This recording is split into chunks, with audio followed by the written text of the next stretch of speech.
So we have quite a bit of news for you today, from Fallout to new games coming to Xbox to news on Twitter about things changing regarding the Xbox tax and more. So we do have quite a bit to get through, but as we start with almost every video, we're going to be starting today off with the top comment from my last video. Of course, it's been a couple of days since I have made a video. There's really not been much out there, but we do have this from Dark Angelic.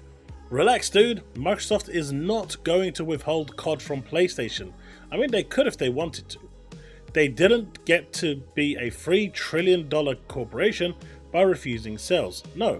But all it takes is 2 million subs coming from PlayStation to Xbox to counteract the deficit of making no sales from PlayStation regarding COD.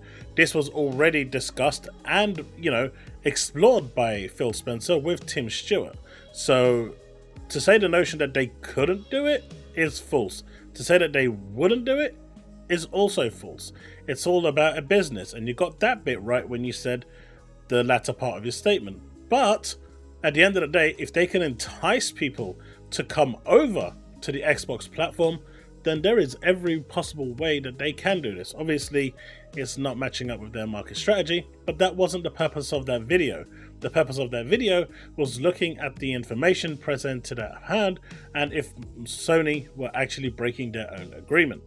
But time will tell, and hopefully we can all enjoy Call of Duty. Right. First news of the day, we have this over here.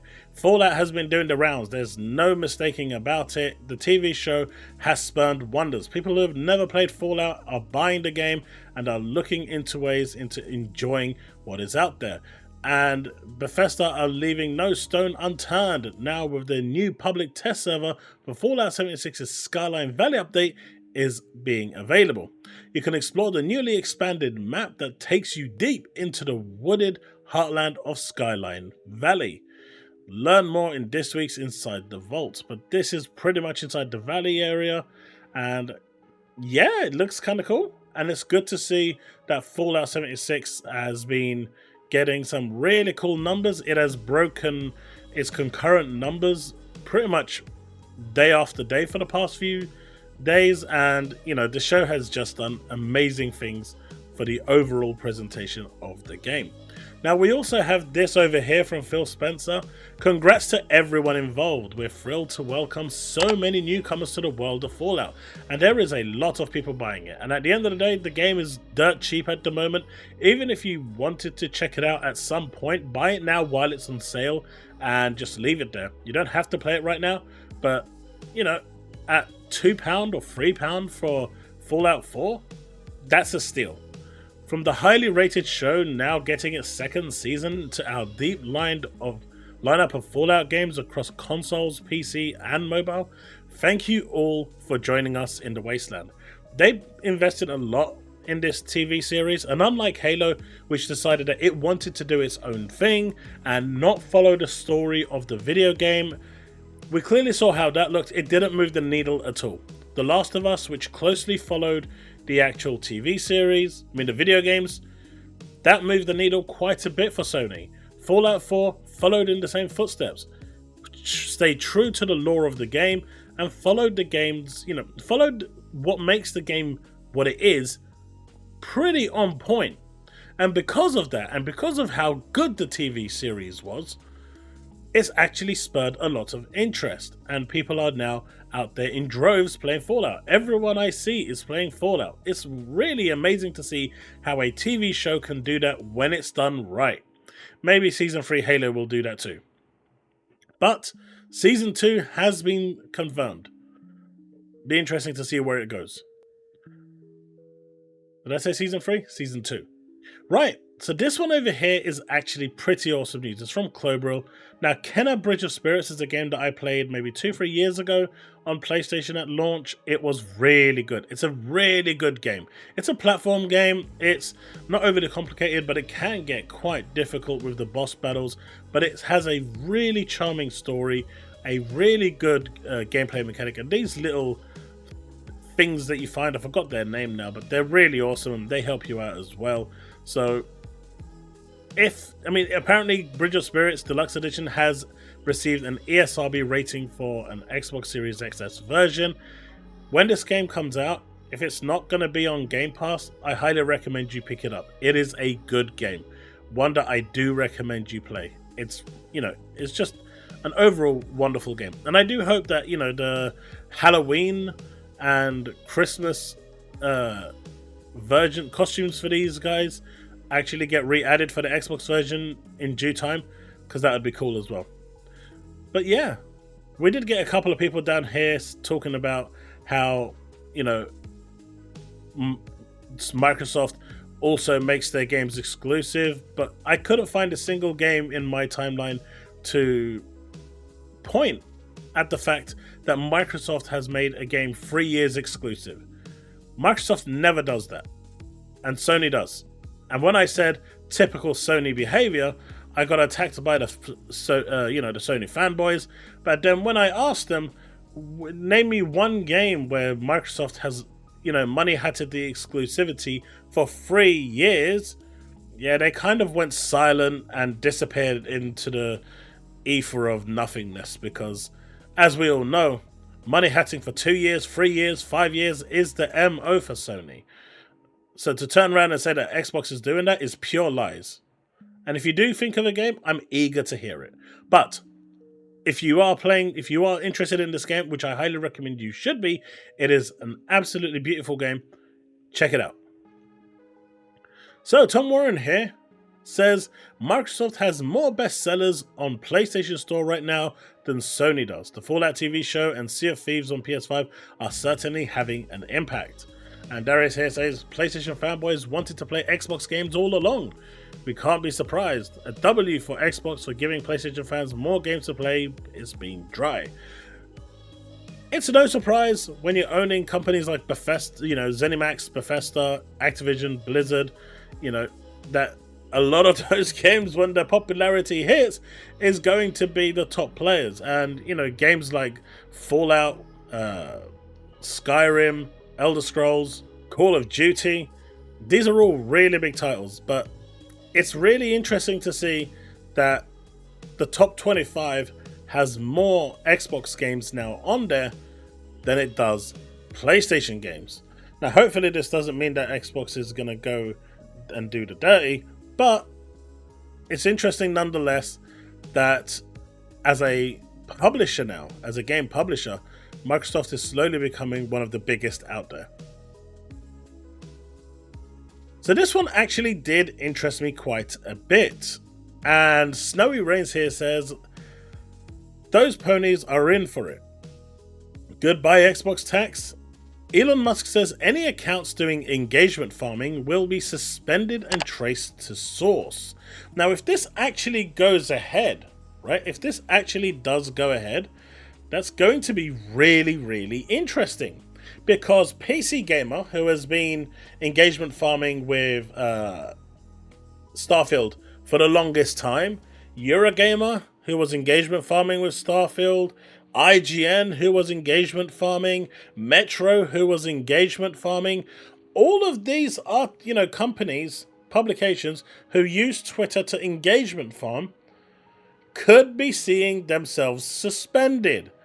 So is this going to be the end of the Xbox tax? Is Elon Musk doing everyone a favor? Or is this just going to mean that everyone stops buying Twitter Blue now because there's no more money to be made because you can't engagement farm? And as such, everyone's going to cancel their subscription, and then Elon Musk is going to reverse this, completely 86 it, and then bring back the engagement farming. Because as we know, a lot of these publications are doing it for engagement, are doing it for the clicks to get more revenue. And obviously it is frustrating, it is annoying, but they are doing it because it's business. And if Elon's, attempt here to reduce engagement farming rather than genuine engagement is actually incorporated and put through genuinely, well, I think PC gamers are going to find that they're not going to have anyone going to their website anymore. Neither is Kotaku. IGN's going to probably see about 90% of their user base from Twitter completely go down. This is going to be an interesting time if this actually does go ahead.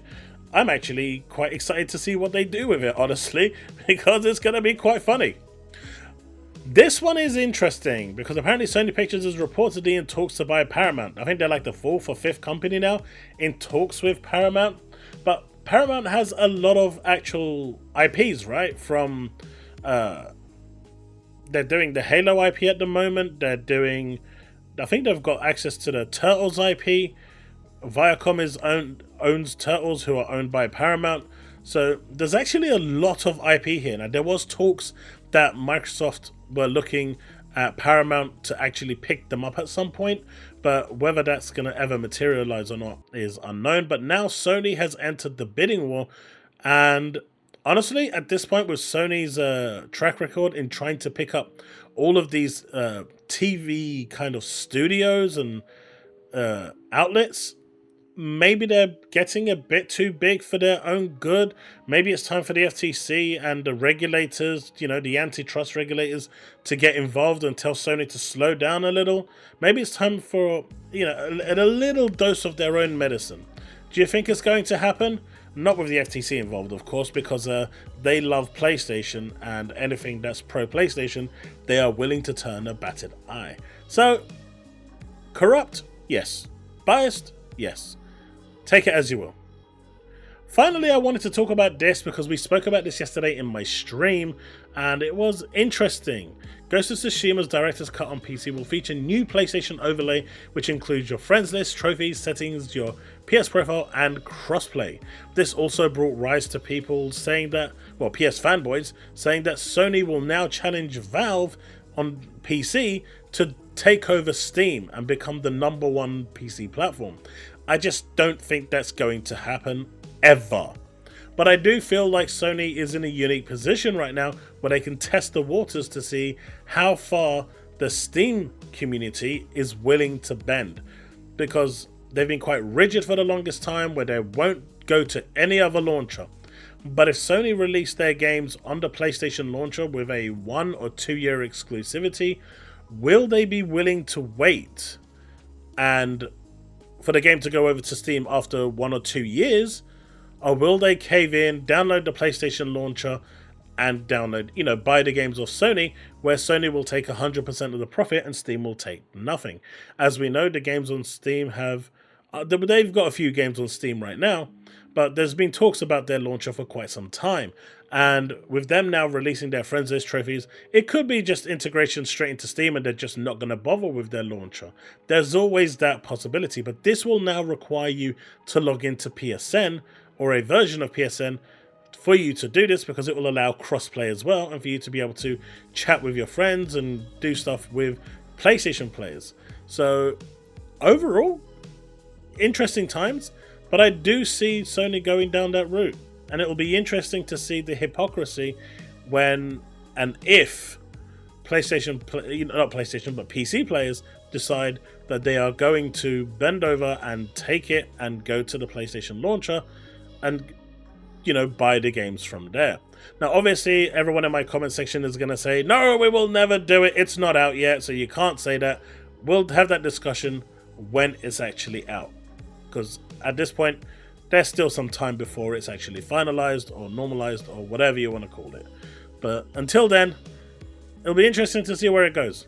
But that's the video, folks. Let me know what you think in the comment section below. Let's have that discussion. Hope you've enjoyed it.